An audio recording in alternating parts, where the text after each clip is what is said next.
Hello everyone, this is Indra, and today in Photoshop Power Tips, I'll show you how you can create editable 3D texts with smart objects.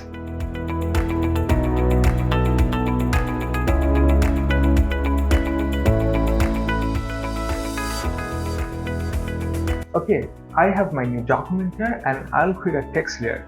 To do that, I'll just select this new layer icon and a new layer will be created.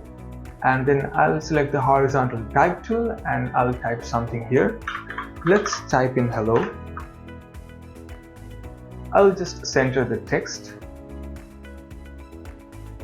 And now I'll turn it to a smart object. To do that, right click on the text layer and select smart objects. The beauty of the smart object is that after we have applied the 3D text effect, we can go inside the smart object and edit the text, which will not be possible if we edited it in a destructive way. The smart object is a non-destructive way to edit items. So let's change the color of this text. We'll just add a color overlay. I have double clicked on the text layer so that the layer style window comes up. I'll select color overlay and I'll select this color. I'll hit OK. And now I'll duplicate this layer. I'll hit Ctrl G on Windows or Command G on Mac to duplicate this hello layer, and I'll take it down below the hello layer, and then I'll change the color of this layer to something else so that it becomes easy to identify and distinguish between these two layers. So here's my second layer, which is copied from the first layer, and here's the first one.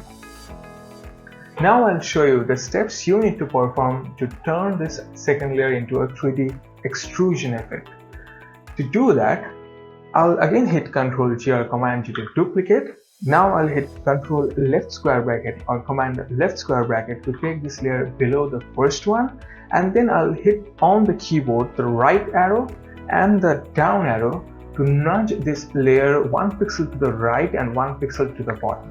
So if you perform this exercise a couple of times, you will see that you are starting to get a 3D text effect.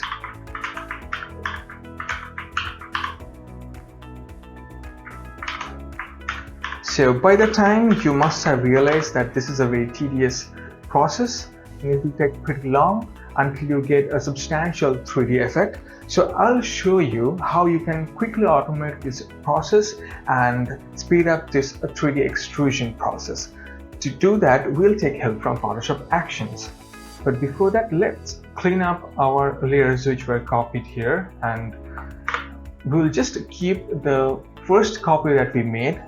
This dark one, we'll keep it. And now let's bring up our Actions panel. To bring up the Actions panel, we have to go to Window, Actions, and here's our Actions panel.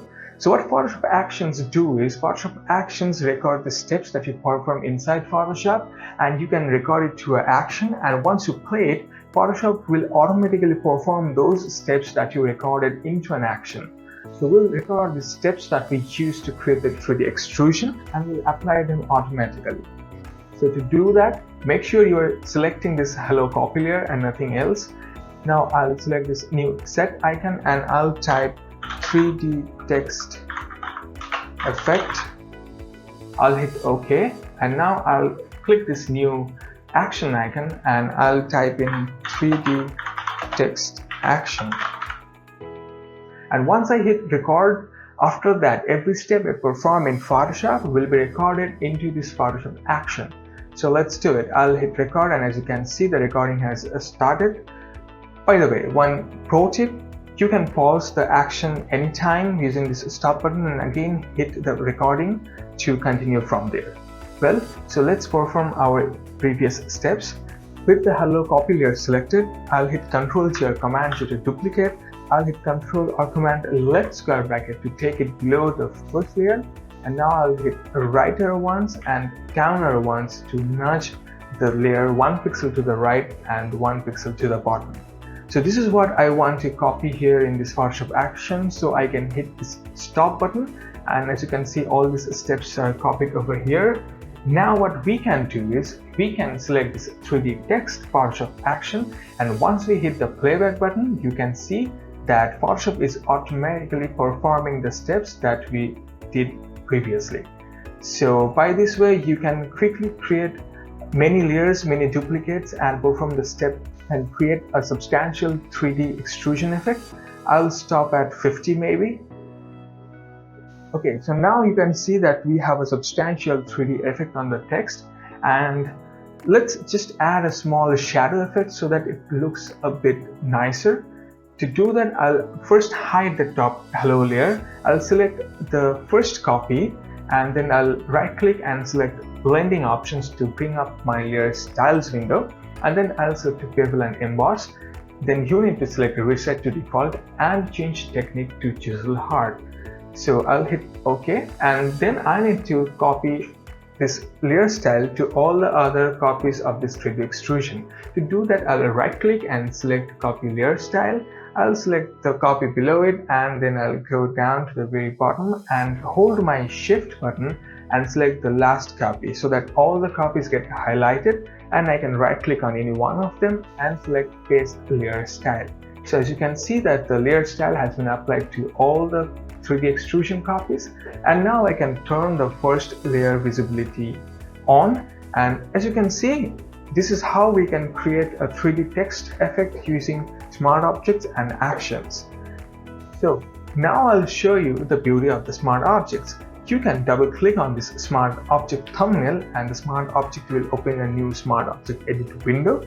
Here you can edit this text, edit the font, whatever you want, and just save the smart object, and it will be reflected into your main document. So here I have changed the text hello to 3D text. I'll click the check mark to commit the changes, but as you can see, it's clipping away. So we can fix it easily by selecting our crop tool and then adjusting the canvas area. I'll again hit the check mark to commit changes.